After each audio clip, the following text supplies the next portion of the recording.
Welcome, welcome. So glad you are here and joining me today. Today I'm talking about ways that you can drastically improve your saddle stitching. So I'm talking about this because I personally love saddle stitching. It's one of my favorite parts about leather work. I really enjoy, obviously, working with my hands, and I kind of like those tedious processes that you can do, which is hand stitching. I also do like embroidery and all kinds of other different things like that. But yeah, so for me, saddle stitching is my favorite part of leather work. But I know that for some people, it's not their favorite part. They love making leather goods. They love creating, belts and wallets and handbags, but the actual act of saddle stitching can cause them a lot of grief. And that might be something that you're thinking right now, like, ugh, saddle stitching, I'm so not a fan, but I do it anyways. And there might be a lot of different reasons for that. Maybe for you, it's actually like physically difficult, like your hands hurt afterwards, your back hurts, your shoulder hurts. It's just really, it kind of like is painful, literally painful for you when you're doing it. Maybe your fingertips hurt. Um, or maybe it's just a frustrating thing for you because at the end, when you put in all that time and effort, saddle stitching is a very time consuming process, your stitches aren't really looking that great. Maybe you're kind of like looking at the end result and you're like, great, I spent hours on this and my stitches are crooked. They're not slanted like I want them to be. They're not consistent. My work is puckered, or it looks like it's pulled too tight in spots. This can be really frustrating, and it can really cause you to dislike saddle stitching. Um, but it doesn't have to be that way. So that's what I'm going to be talking to you about today, is all about how to drastically improve your saddle stitching, both the process of saddle stitching, so you are really setting yourself up to be doing it efficiently and effectively where it's not physically painful, as well as how to really get those straight, beautiful and very neat stitches that you want after you put in so much time into it. You might as well be trying to get the best result possible, right? And then real quick, I also made a guide to go along with this. If you are watching this on Facebook right now, I've dropped the link in the description. If you are watching anywhere else on Instagram or YouTube, or through an email, you can get the free guide that goes along with this by just going to the blog post. So if you just go to leatherbeast.com/blog page/improve your saddle stitching, all one word. Or you can just go to Leatherbeast and hit the blog button on the upper right corner, and you'll find it. So anyways, that's there if you want it. It's a free guide. I know some people like that sort of PDF download format that they can either print out or just have for future reference. So let's get into it. Number one. This is the first tip. You need to be making proper stitching holes by using stitching chisels or pricking irons. So one of the biggest reasons that your stitches might not be coming out looking neat and tidy and in a straight line, and instead they might be looking a little sloppy and a little crooked, that could definitely be if you are not using the proper leatherworking tools like stitching chisels or pricking irons. Um, excuse me. So I see a lot of different people being very creative and using all kinds of different, really not really leatherworking tools to make their stitching holes. They'll use a fork or like a spare nail. They'll use a drill bit, and any other different kinds of tools to make the holes. But if you do it this way, you're not going to get those really beautiful, very consistent, slanted, perfect stitches. You might get it close because you might have it down and you might get really good at doing it, but really the best and most effective way to get those really neat stitches is to use the stitching chisels or pricking irons, because your stitches can only look as good as the line of stitching holes that you make prior to stitching. So if you're making holes that are kind of going like this in a line and they're not going like this in a straight line, they're kind of wobbling all over the place, then that's going to affect your stitches and you're not going to be able to correct that with anything. So make sure you get this step correct from the beginning. Number 2, use Saddler's harness needles. So I've had students come through my course, Mastering Traditional Leatherworking Basics, and they wonder why they have to use the specific needles that I have in the shopping list, where I tell you exactly which 20 tools you need to get. Your needles are a part of that. But they wonder, there's been a couple of students who wonder, why can't I just use this spare needle that I have? You know, it's either out of my grandma's sewing kit or something like that. But there's a couple reasons for this, reasons why you need specifically Saddler's harness needles. So for one, Saddler's harness needles have a blunt tip, not a sharp tip. And this makes it easier to saddle stitch. It's, number one, it's easy on your fingertips. So you're not, if you're using a sharp needle, you bet you're going to be pricking your fingertips. So with a blunt needle, you're not doing that. And also, you're not puncturing the threads as you are stitching and doing your saddle stitching. And for those of you, most of you probably already know how to saddle stitch, but it is a process of taking the two needles and you're passing them through through the hole with each stitch. And if one of the needles actually goes through the thread instead of just passing nicely beside it, it can be a real mess. If you've ever done this, you know that you got to like untangle it and work it back out. And so if you have a sharp needle, that's going to be more likely to happen. That sharp needle is going to catch right on through that thread versus a blunt or a dull needle that'll just kind of slide right by it. Additionally, you need the eye of the needle to be small enough to pass through your hole. This is something that I've seen previously before as well. When people tell me that they're having a hard time actually pulling the stitches through the leather, I can usually guess that it's because they're not using a leatherworking needle. They're using a regular needle with the eye that is too big to pass through that hole. So the eye is actually bigger than the hole you've created, and it's going to just cause you, with every single stitch, you're going to have to be like pulling it with all your might. So that can also really make your hands hurt. It can make your shoulders hurt. So it's a really easy fix. You just need to get those Saddler's harness needles. They're not expensive, and that'll help you with that one. Number 3, if your leather is too thick, skive it. So two things here.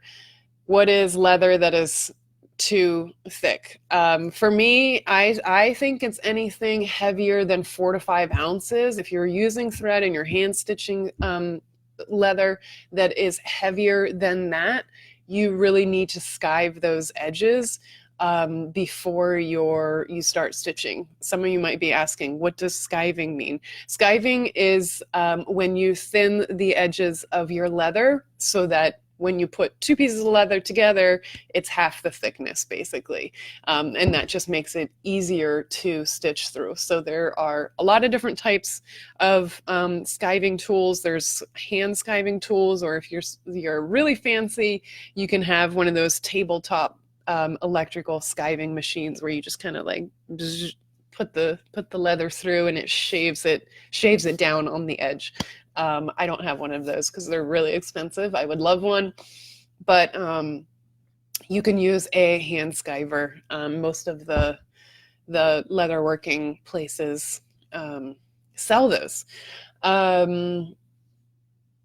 So when you do this, when you thin the leather down, it's going to make it easier to saddle stitch because you're not stitching through something that's that thick. You're stitching through something that's that thick. It's going to be more durable because think about it. If you are stitching through something that is that thick with a piece of thread, like that is going to bust over time versus when you are stitching through something that is thinner and more manageable. And you're also going to be able to produce a more cleaner end result. Your stitches are just going to look better the whole thing is going to look better. So if your leather is too thick, if it's thicker than 4 to 5 ounces and you're trying to hand stitch, skive it first. For anybody who's just joining us now, I do have a free guide that goes along with this post. If you're watching, excuse me, if you're watching on Facebook, you can click the link in the post, or you can head over to leatherbeast.com and just click into the blog post. The link for the free guide is within the blog post, and it just kind of is a PDF that you can download, and you'll get that when you sign up. Okay, number 4. You want to use a stitching pony to achieve consistent stitch tension. So inconsistent stitch tension is a major no-no that you want to avoid when saddle stitching. The stitch tension refers to how tightly or loosely you pull your threads after each stitch. So if the stitch tension is inconsistent, meaning that some stitches are pulled tighter than others and some are looser than others, that tightness or looseness is going to show up in your work in the form of either puckered stitches, especially if you're using a leather that is sort of soft.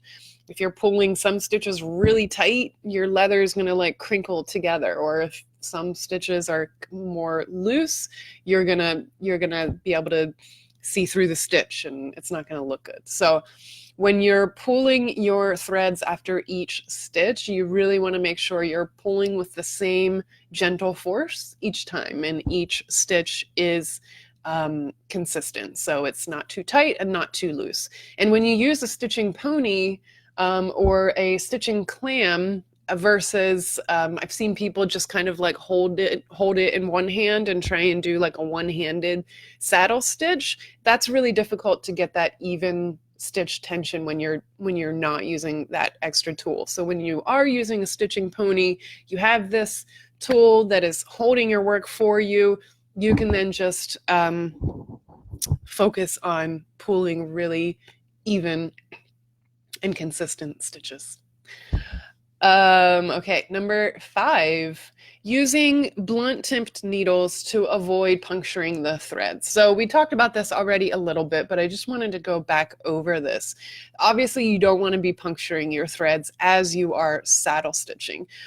So like I said before, you have the 2 needles on either side of your work, and with each stitch, you're passing these threaded needles past one another inside the work, ultimately crossing them over to the opposite sides of your work. That's how the saddle stitch works.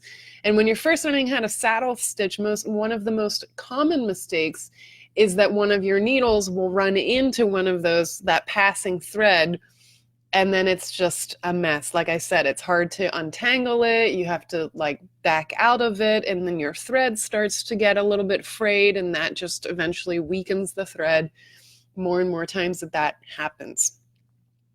So when you're saddle stitching, you want to make sure that you're using those blunt tipped needles that will not easily pierce or puncture through the other thread. And by doing that, it's going to create a situation where saddle stitching is going to be less frustrating with you. So you really just want those threads and those needles to play nice and just wave and pass by each other with each stitch. And then finally, number 6, you want to be moving your project in the stitching clam or pony as you saddle stitch. This might seem like a really small thing, but you really want your work to be centered in the clam or pony and to be kind of cradling it at that point where you are stitching. So for example, if you're stitching a wallet and you have it sort of hanging outside of the jaws of the clam, or if it's like 3 inches above the clam, it leaves your work floppy, and it could really affect your stitching tension, the angle of your stitching awl. If you're someone who does use pricking irons and you use an awl as you are saddle stitching, those are factors that can ultimately produce poorly executed stitches, sloppy stitches, crooked stitches. So your work is really going to benefit if it's being held snugly in place with the clam or pony, whatever you're using. You're just going to be able to maintain a little bit more control over your stitches and really help keep the tension consistent as well. So guys, if these are all things that I cover in great detail, greater detail with video tutorials and all of that in Mastering Traditional Leatherworking Basics, that's my course, but I wanted to at least give you the basics here and make sure you have that guide so that could help you improve your stitchings. So if you've ever been discouraged by your end results, maybe you've always end up producing sort of crooked or sloppy stitches, or if the actual act of saddle stitching starts to physically hurt your body, and maybe it hurts your shoulders because you're pulling so tight, or it hurts your hands and it's left you physically exhausted, you might be doing one of these things or not doing one of these things properly. So make sure you are sort of setting yourself up for the best possible saddle stitching practice in your leatherworking.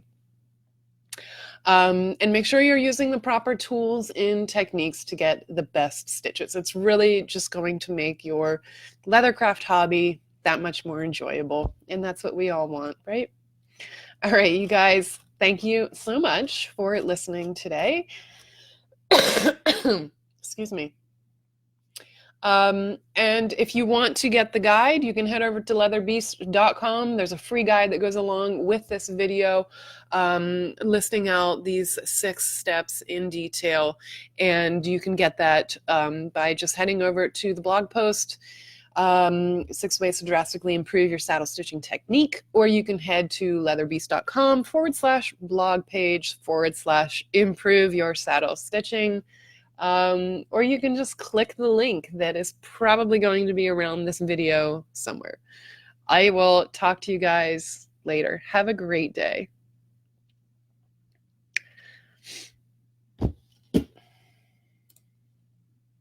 Bye.